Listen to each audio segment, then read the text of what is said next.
I started this channel back in June 2021, so coming up on my 3-year anniversary soon. I recently hit 20,000 subscribers, which is unbelievable to me. It's been a wild ride being a YouTuber, but I have a love-hate relationship to this platform. I think most YouTube creators do. I've lost track of how many times I've quit or taken like extended breaks from posting videos. Each and every time I've thought that this is it, I'm done with YouTube, I'm moving on to other things instead, I'm gonna start a podcast instead, or I'm gonna write in my blog instead. And I've made long lists of reasons why quitting YouTube is the right thing to do. Honestly, I have so many reasons for not being here. I'm not a natural talker. I often struggle in front of the camera. I'm much better at writing than I am at talking freely. I'm incredibly self-conscious when filming. I hate having to look at myself. I don't like having to put on makeup and real actual clothes to shoot videos. And shooting videos takes so much time and it can really be exhausting. My mental health takes a toll. The more time I spend on YouTube, the more time I look at my stats, look at other people's content, and I could go on and on. I really shouldn't be here. I should never have enjoyed being a YouTuber, and yet I have. I keep coming back to this platform again and again for reasons I can't really explain. Starting a YouTube channel gave me something that was missing in my life.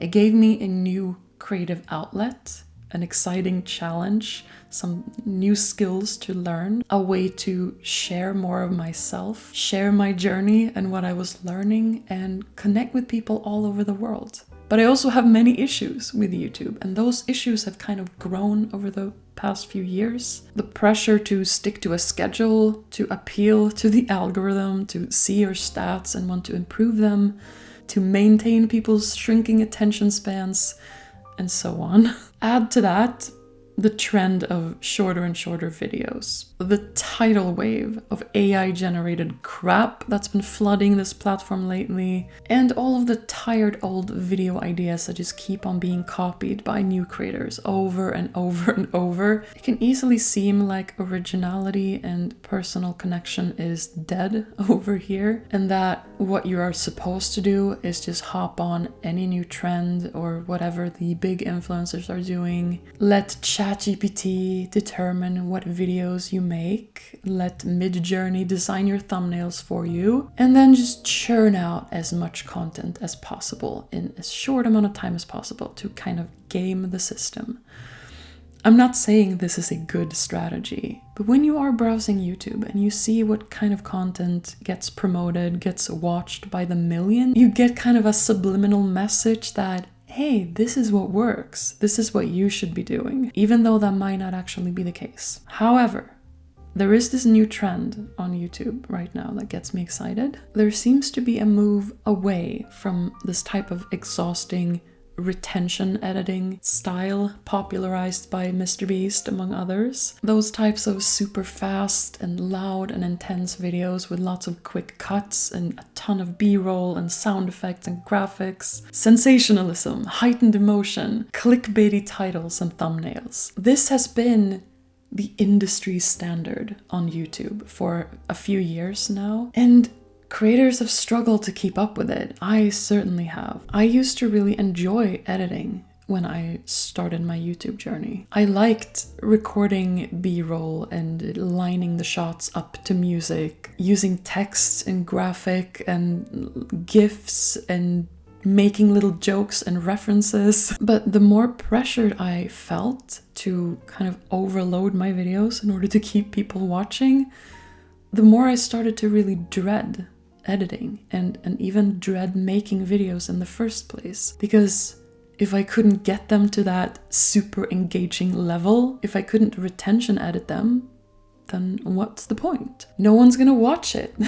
But I've noticed these past few months more videos in my feed that aren't over edited, that are calmer, slower, more cinematic, more personal. One that took me completely by surprise is Ali Abdaal's video called Everything's Changing Life Update, which is completely different to his usual style of editing. If you've ever watched one of them, you know that they're really fast-paced, very professional looking, lots of moving graphics and B-roll shots. I usually struggle to watch them, even though I am a huge fan of Ali Abdaal, but they just kind of stress me out, you know? He talks so fast.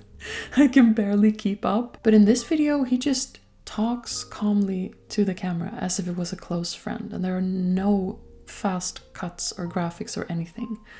And I found myself glued to the screen like the whole 44 minutes through. It was an eye-opener. I've also started seeing more videos in my feed about this trend on YouTube, about this new style of editing. Less is more editing, authentic editing, personality editing. People call it different things. Editing for authenticity and storytelling and personal connection. Leaving some breathing room for the viewer to actually take in what's being said. Using storytelling and your own personality to keep people's interest instead of just blasting them with sensory input. Number one, who are you actually attracting with this kind of retention edited videos?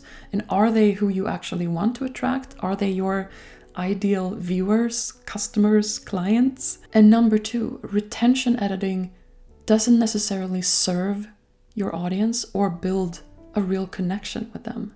It just creates superficial results, manipulated results. Just because someone clicks on your thumbnail and sits through your whole video doesn't mean that they like you, it doesn't mean that they enjoyed the experience all that much, and it doesn't guarantee that they will come back for more. I think it's only a matter of time before most of us really start seeing through these tactics and get really sick and tired of them, of being grabbed by the eyeballs and held against our will in this sort of visual and auditory roller coaster that these videos can feel like. It's not pleasant, it's exhausting, it's tiresome, and I see more and more comments on other YouTube videos where people echo these thoughts exactly. Like nowadays, whenever I land on one of these videos and realize how hard this creator is working to maintain my attention, I just kind of zone out. And I'm just so put off by it. Like, chill, man. You don't have to work so hard. Have something interesting to say, and you won't need stock video B-roll. Hacks and gimmicks are only going to last for so long. The real reason most of us follow a creator on YouTube or elsewhere is not because of their video editing prowess or their ability to maintain our attention. It's their personality, right? It's their story, the quality of the stuff that they share. We like their point of view. We're interested in their life. We just kind of want to hang out with them. And even though this current climate of short, shallow content, AI content, copycat content really annoys me and frustrates me, I should probably be grateful for it, because the more of that crap there is out there, the easier it will be to stand out with something different. I've been missing making videos and having fun the way I used to in the beginning. I really want to get back to it. I don't want to just throw away everything that I've built here and worked so hard for. So many YouTubers have started dropping off this platform lately and have made these goodbye videos where they share their reasons why. I see a lot of common themes in these videos. They are burnt out and exhausted, they're buckling under the pressure, they don't enjoy it anymore, and the reason many of them give are that they have optimized and systemized away all of the fun of doing this. There is no space left for spontaneousness or just fooling around, trying new things, having fun. They have created really ambitious upload schedules that they feel like they have to stick to, but that they can't really stick to without burning out in the long run. They've hired a team around them, and that kind of raises the bar of what you need to hit in terms of income for your business. They have scaled their business and their lifestyle to the point where they are more vulnerable to the fluctuations of income, and they have outsourced tasks that they used to enjoy doing in the beginning, like editing, for example. And now they're feeling more like a cog in a machine. than the creator that they once were. It's very easy to end up in a situation like this. Hustle culture and sort of the entrepreneurial mindset pushes us in that direction towards scaling and running faster and working harder, optimizing everything. It takes a lot of self-awareness and integrity to resist all of that. I have always been struggling against it and failing often, to be honest. And I have been in a kind of crisis in my business over the past year or so, where I haven't been sure of what to do and how to do it, or even why I'm here in the first place. But I do know one thing, and that is that I miss this. I miss doing this. I want YouTube to be fun again, and I have a plan going forward that I hope will make that happen for me. So here's my plan. I won't have a fixed upload schedule. And that's been kind of like my religion in the past. I don't know what it is with me and deadlines, but as soon as I set a deadline for myself, I have to hit that deadline. It doesn't matter what happens in my life or how stressed out I'm feeling. It's an arbitrary deadline.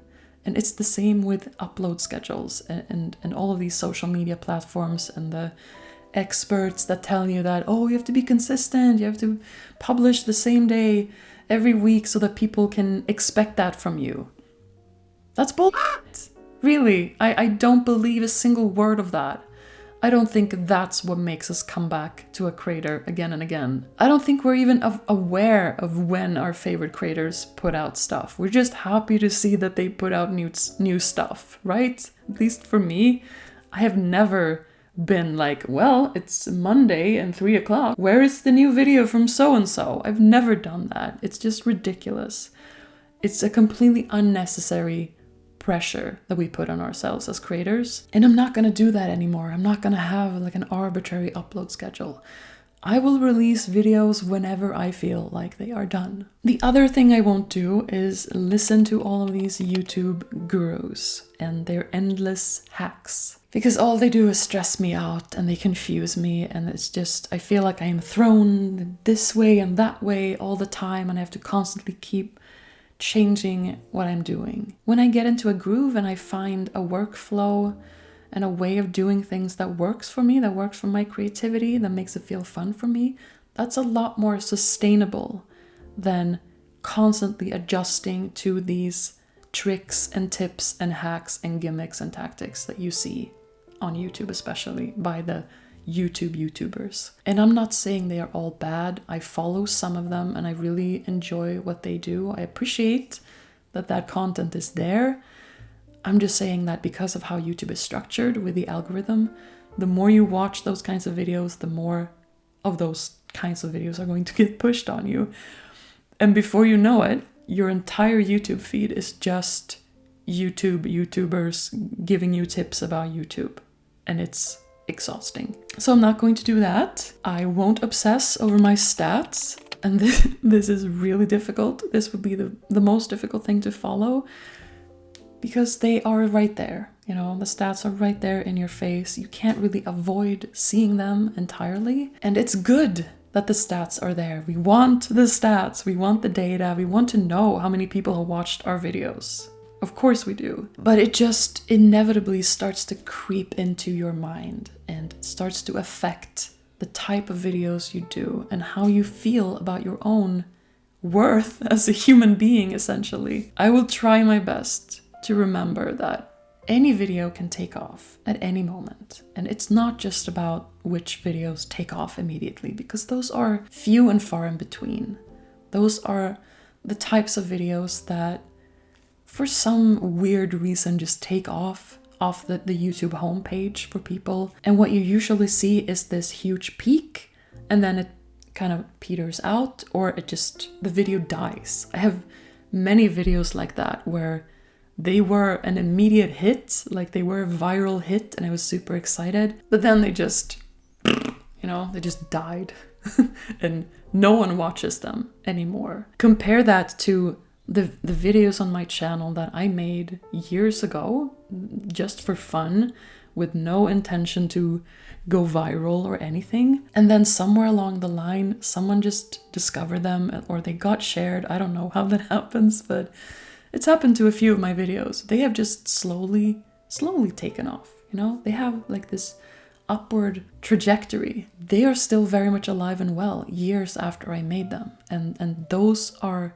the types of videos that I want to focus on going forward. Even videos that get very few views can still be a win for me, because maybe I've learned something while making that video, or I just had fun making that video. That still makes it a win for me, and there's no telling who might stumble upon that video in the future and really, really love it or be helped by it in some way. Another thing I won't do is try to appeal to the algorithm because the algorithm will keep changing. You know, the algorithm is not my ideal customer. It's not my ideal viewer or my ideal person that I want following me in my business. We have no control over how things work on this platform. The only thing we have control over is the quality of the things that we put out into the world and the quality of the relationships we build while doing so. That's the thing that we can control. We can't control the YouTube algorithm, so it just doesn't make sense to even care that much about it. So I won't do these things. What will I do instead? Well, I will focus on my core audience, my actual intended viewers, and on delighting them, on helping them. I will make the type of videos that I love making and that I would love watching. I will loosen up more when filming. I will try to let more of my personality shine through and not worry about putting some people off or boring some people. That's not my problem, you know? I will take my sweet time with my videos. I will not be in a rush to publish on any arbitrary day of the week. I want to get excited about learning and improving again, the way I was in the beginning. I was not put off by the fact that I made shitty videos or that I was struggling to make videos or edit videos. It was just an interesting challenge for me that each time I made a video, I would try to improve one little thing about it. And I would study, I would study video editing and filming techniques, lighting, camera equipment, all of those things. And it was a pursuit, it was the pursuit of improving incrementally. This is what let me continue to make videos even though I wasn't seeing the results, even though I had very few viewers and was making no money. This is what kept me going because it was just so much fun to be on this path and to constantly improve my craft. So I want to get back to that, and I will push myself to create better and better things, to build a body of work that I am proud of. I look forward to my kind of a next phase, my next chapter on this platform, and I hope you will stay on this journey with me. Thanks for watching, and I'll see you in the next one.